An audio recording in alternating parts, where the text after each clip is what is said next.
आपको लग रहा होगा कि ये पेशेंट जानबूझकर ऐसे एक ही कंडीशन में बैठा है और हिल नहीं रहा, लेकिन एक्चुअली में इस पेशेंट को एक साइकेट्रिक कंडीशन है जिसे हम कैटाटोनिया कहते हैं और यही हमारा आज का टॉपिक है।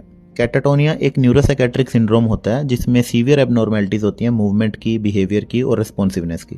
पहले हमें लगता था कि कैटाटोनिया सिर्फ स्किज़ोफ्रेनिया में ही होता है जिसे कैटाटोनिक स्किज़ोफ्रेनिया कहते हैं, लेकिन अब मॉडर्न साइकेट्री में हमने ये एस्टेब्लिश करा है कि कैटाटोनिया बाकी मूड डिसऑर्डर्स, मेडिकल इलनेस और न्यूरोलॉजिकल कंडीशंस में भी देखने को मिलता है।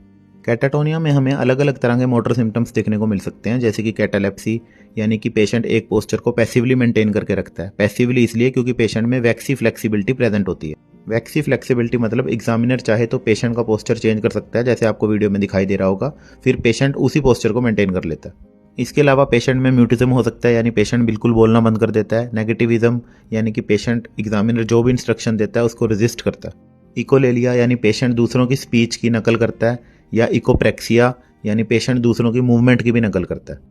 पैथोफिजियोलॉजी की बात करें तो कैटाटोनिया के पेशेंट में गाबा न्यूरोट्रांसमीटर का डिसफंक्शन देखने को मिलता है, डोपामिन हाइपोएक्टिविटी देखने को मिलती है और फ्रंटल बेसल गैंग्लिया सर्किट्स की एबनॉर्मेलिटी देखने को मिलती है।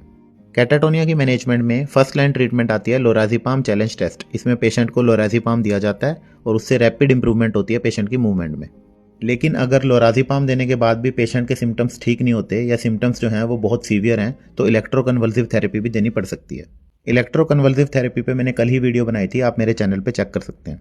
कैटाटोनिया एक साइकेट्रिक इमरजेंसी होती है क्योंकि बहुत ही देर तक एक ही पोजीशन में बैठे रहने से डिहाइड्रेशन हो सकती है, माल न्यूट्रिशन हो सकता है, डीप वेन थ्रोम्बोसिस हो सकता है और प्रेशर अल्सर्स हो सकते हैं। ऐसी और वीडियोस देखने के लिए मुझे फॉलो करें और मेरे यूट्यूब चैनल भी सब्सक्राइब करें।